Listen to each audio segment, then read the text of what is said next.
Peace be upon you, and greetings from the New Star Bridge. We are gathered here today in video format, so you may learn a lesson as to actuality in reality about biblical interpretation and translation in the history of culture. Now, this is quite a deep subject, and one I know only a crumb of in the grand expanse of time, but even my crumb shines out like a beacon of light to a modernist, irreligious, ignorant generation with no knowledge of the Bible. It is a very, very important what I am about to say. It is arguably one of the most important things you will ever hear with your ears in this lifetime.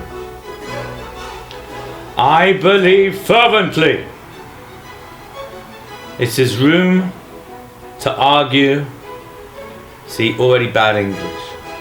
There is room to argue.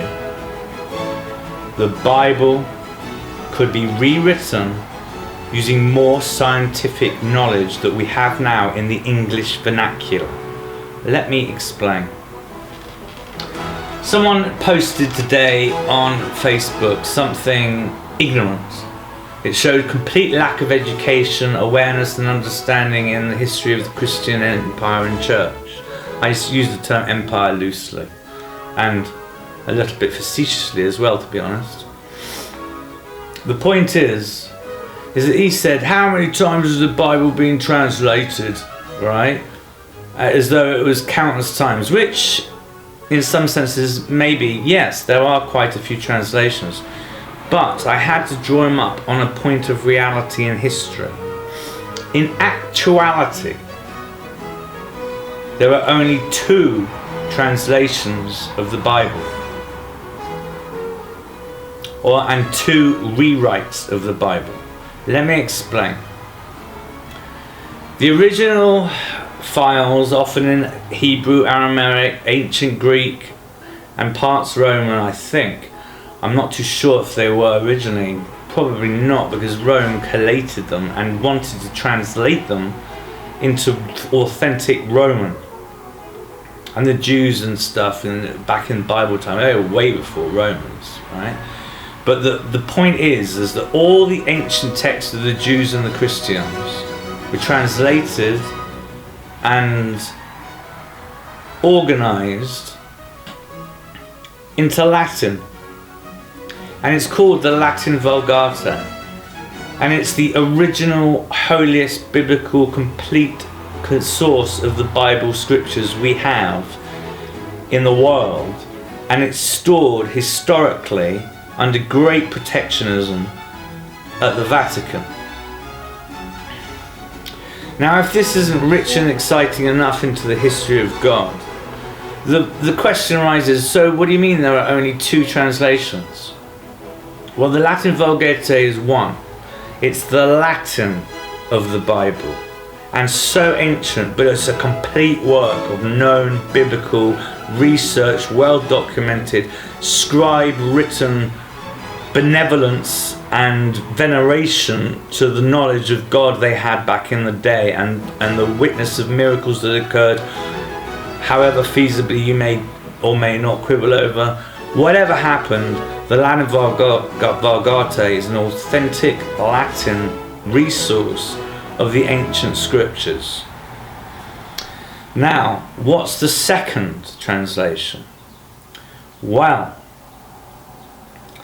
if you lived in the time of King James, it would be the KJV if you were English. That immediately alters the reality of understanding much of the Bible by altering the timeline of understanding the English vernacular we're in, and also applying itself to one mode of language, namely the English. Now, we as English people have a luxury of awesome divine power at being able to wield the English language with vivid ability. because of its ubiquitous nature as a language in the entire world, which, like it or not, is based on empire building, which we did do, or they did do, our ancestors. And we built an empire, and we spread one of the most powerful things we've given to the world: a collective, communal, combined understanding of an interesting, rich, and fervent language of great comprehension. Now, this came at a price for many old people, but let's not go down there. The point is, English language changes over time. Have you ever read any Chaucer? If you haven't suffered that abysmal horror of learning early English, then you are a luckier man than I. But listen, this is important. There are many examples in the Bible where words used in old translations such as the KJV no longer relate to the modern idiom of English. So an example would be when St. Paul, I think it is, says, "When I was a child I played with childish things, now I look through a glass darkly." Well, he sounds like an alcoholic, frankly, in the modern world, doesn't he? Staring at the bottom of his beer glass. Bit of a misery guts, right? But what he's actually saying, to coin the terminology of the authentic translation from the original into the modern English comprehension of the language, is when I was a child I played with childish things, now I stare through a mirror darkly. Because a mirror in the old school quasi-Victorian period era of the English language was known as a glass. Do you see what I'm trying to reveal to you in this apocalypse of understanding great things? Now, that's not the only example in the Bible where lost in translation issues have occurred. The entire text is peppered, arguably, throughout with minutiae of misunderstandings in altering, changeable language. And I can give you an example now, and it actually could be used as definition enough to do a whole scientific modernist rewrite of a new version of the English Bible. Beyond the NIV, which is the greatest current, arguably one might say, understanding of the original that we have in the current English parlance. So, this word is a very sacred and holy word, and the word is halo. Now, many will say in the modern world who aren't illuminated by God, the word halo isn't in the Bible. Well, I'm sorry, but you're wrong. I have done my research on this, and the word halo could definitely be in the Bible, in the New Testament, in Revelation, in the ancient Greek, which was nimbus. And the ancient Greek was then translated into the Latin. Right, you get this? That's the first translation, the Latin. Right, but St. John the Divine wrote the original actual folios of Revelation in ancient Greek, his mother language.